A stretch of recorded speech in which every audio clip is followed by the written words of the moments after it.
Hello student, ছাত্রমিত্র mathematics. এখন আমরা solve করছি নবম শ্রেণী। কোষে দেখি 13-3 দাগের অঙ্কটা আছে ত্রিভুজ এবিসি অঙ্কন করো, যার এবি সমান 6 সেমি, বিসি সমান 9 সেমি, কোণ এবিসি 55 ডিগ্রি। ত্রিভুজ এবিসি এর সমান ক্ষেত্রফল 20 ডিগ্রি সামান্তরিক অঙ্কন করতে হবে, যার একটি কোণ 60 ডিগ্রি এবং একটি বাহু এসি এর দৈর্ঘ্যের অর্ধেক হবে। তাহলে আমরা প্রথমে কি করব, এখানে 6 সেমি 9 সেমি দুটো সরলরেখা টেনেছি এবং একটা 55 ডিগ্রি কোণ এখানে চাঁদার সাহায্যে অঙ্কন করেছি। এবার এখানে একটা বড় সরলরেখা নিয়েছি যেটা 9 সেমি থেকে বড়, তাই প্রথমে 9 সেমি সরলরেখার মাপ নেব।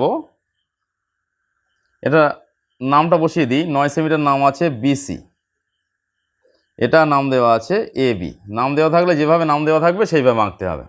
তাহলে এখানে 9 সেমির মাপটা একটু নিট অ্যান্ড ক্লিনভাবে নেবে, যেন নড়াচড়া না হয়। এখানে কম্পাস ধরে আমরা 9 সেমি কেটে নিলাম, যার মাপটা আছে বিসি। এবার এখানে 55 ডিগ্রি কোণটা অঙ্কন করে নেব। কিভাবে? এখানে কম্পাস ধরে এখানে একটা বৃত্তচাপ নেব। যে কোনো মাপের একটা বৃত্তচাপ নিতে হবে। যে কোনো মাপের একটা বৃত্তচাপ নিয়ে সেই একই মাপের বৃত্তচাপ এখানে একটা অঙ্কন করতে হবে। তারপরে কোণটা কত হচ্ছে আর এর একটা মাপ নিয়ে নিতে হবে, যেটা মাপ আমরা 55 ডিগ্রি এঁকেছিলাম, সেই আর এর মাপটা নিয়ে এখানে কম্পাসের সাহায্যে কোণটাকে আমরা প্রতিস্থাপন করলাম। এবার স্কেল দিয়ে কোণটা অঙ্কন করে দেই। স্কেলের সাহায্যে এই কোণটা অঙ্কন করা হলো। এবারে দেখো কি করতে হবে।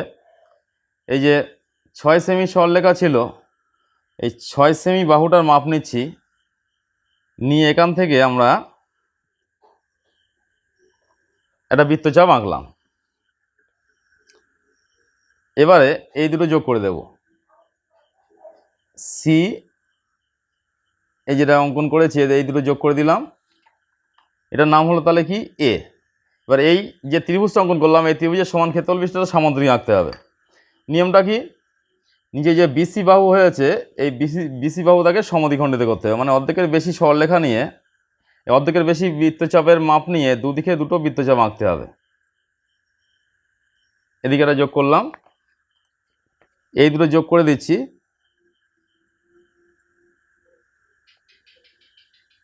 তাহলে এটা কি হলো, লম্ব অঙ্কন করলাম, মানে বিসিকে সমদ্বিখণ্ডিত করলাম। এবার বিসি এর সমান্তরাল সরলরেখা আঁকতে হবে এ বিন্দু দিয়ে। তাহলে সিস্টেমটা কি, যার সমান্তরাল হবে তার মাপ নিতে হবে, নিয়ে এখান থেকে যে বিন্দু দিয়ে হবে সেই বিন্দু ধরে একটা বৃত্তচাপ। তারপর যেহেতু আমরা বাম দিকে আঁকছি, এই ডান দিকে আঁকবো, তাহলে বাঁ দিকের সরলরেখাটার মাপ নেব, নিয়ে যেখানে ছেদ করেছিলাম সেখানে ধরে আর একটা বৃত্তচাপ আঁকলাম। পরস্পর এই দুটো যোগ করে দিতে হবে।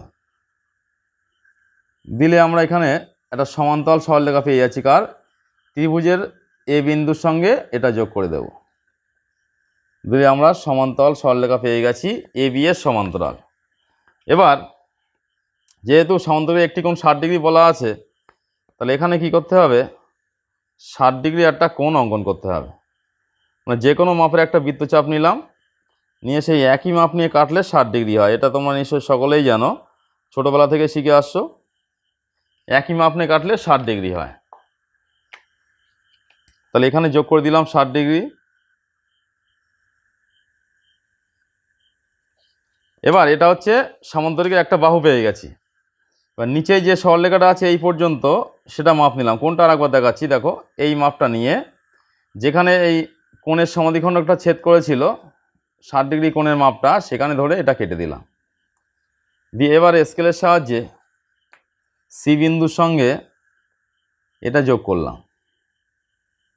তাহলে দেখো আমরা এখানে কিন্তু এই যে ত্রিভুজটা ছিল এবিসি, তার সমান ক্ষেত্রফল বিশিষ্ট আমরা সামান্তরিক এখানে অঙ্কন করেছি, যার একটি বাহু এসি বাহুর অর্ধেক। এই যে এসি বাহুর মাপ আছে তার অর্ধেক হবে হচ্ছে এটা।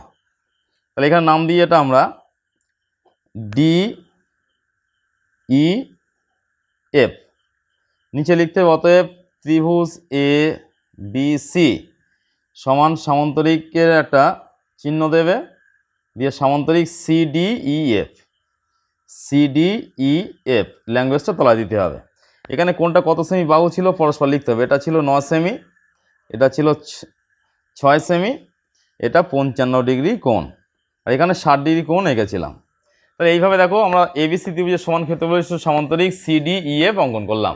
এইভাবে সহজ পদ্ধতিতে সহজভাবে শিখতে গেলে আমাদের সঙ্গে থাকতে হবে, আমাদের চ্যানেলে থাকতে হবে। চ্যানেলে থাকতে গেলে কী করতে হবে, আমাদের যে অ্যাপটা আছে ছাত্রমিত্র অ্যাপ, সেটাকে ইনস্টল করতে হবে। তাহলে এই অ্যাপের মধ্যে থেকে তোমার ক্লাসের প্রয়োজনীয় অঙ্ক তুমি সহজভাবেই পেয়ে যাবে।